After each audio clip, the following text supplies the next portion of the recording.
વડનગરી ન્યૂઝમાં આપનું સ્વાગત છે।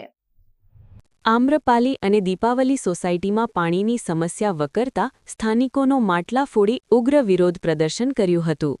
વડોદરા શહેરની આમ્રપાલી સોસાયટી તથા દીપાવલી સોસાયટીમાં છેલ્લા લાંબા સમયથી ચાલી રહેલી ગંભીર પાણીની સમસ્યા સામે આજે સ્થાનિક રહેવાસીઓએ ઉગ્ર વિરોધ નોંધાવ્યો હતો। વારંવાર તંત્ર સમક્ષ રજૂઆતો કરવા છતાં પણ સમસ્યાનું કોઈ નિરાકરણ ન આવતા આજે મોટી સંખ્યામાં સ્થાનિકો એકત્ર થયા હતા અને માટલા ફોડી પોતાનો રોષ વ્યક્ત કર્યો હતો। સ્થાનિકોનું કહેવું છે કે નિયમિત રીતે ટેક્સ ભરવા છતાં પણ તંત્ર દ્વારા પાણી જેવી પ્રાથમિક જરૂરિયાત પૂરી પાડવામાં નિષ્ફળતા દેખાઈ રહી છે। પાણીની અછત દિવસેને દિવસે વધુ ગંભીર બની રહી છે, જેના કારણે દૈનિક જીવન અને ગૃહ કાર્યો પર વ્યાપક અસર પડી રહી છે।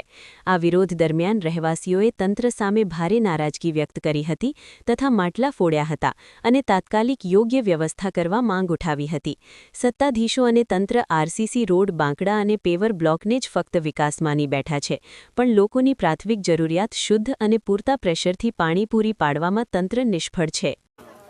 આમ્રપાલી સોસાયટીમાં રહું છું અને અત્યારે પાણીની સમસ્યા ખૂબ જ સિરિયસ થઈ ગઈ છે, ત્યારે અમારે આજે રોડ ઉપર બહાર આવવું પડ્યું છે અને મિડલ ક્લાસ હંમેશા ટેક્સ પણ બહુ રેગ્યુલરલી ભર્યો છે। સરકારને પણ બહુ જ માન આપીને અમે એમને ફોલો કરી છે, પણ આજે 6 મહિનાથી જે પરિસ્થિતિનો સામનો કરી રહ્યા છે અમે, ત્યારે અમને એવું લાગ્યું કે મોટા અવાજે વાત કરીશું તો જ આગળ વાત જશે અને એટલે આજે અમે માટલાની સાથે આ પ્રોગ્રામ પ્લાનિંગ સાથે કર્યો છે અને 2 સોસાયટી ભેગા થઈને બહાર આવ્યા છે।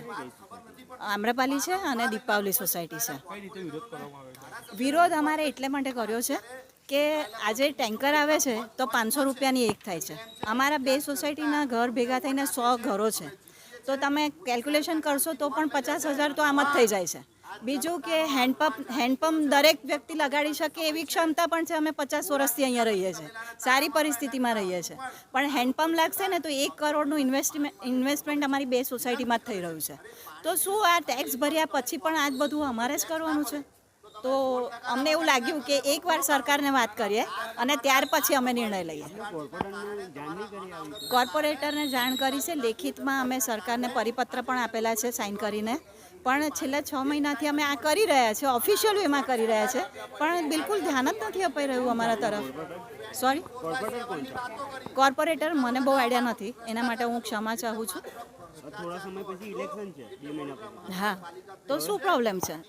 સરકારને અમે ખરાબ નથી કીધી, અમે સમસ્યાનો નિકાલ લાવવાની વાત કરી છે। નહીં, તમારું 5 વર્ષમાં કામ થયું નહીં। હા હા હવે ઇલેક્શન હા આવશે, વોટ માંગવા હા હવે હજુ સુધી તમારું નિરાકરણ નહીં આવ્યું, તો તમે એ બાબતે સી આ બધી જે પબ્લિકની સમસ્યાઓ છે ને એને તમે 24 કલાકમાં પણ સોલ્વ કરી શકો છો। કોઈ સમસ્યા એવું નથી જેનું નિરાકરણ નથી।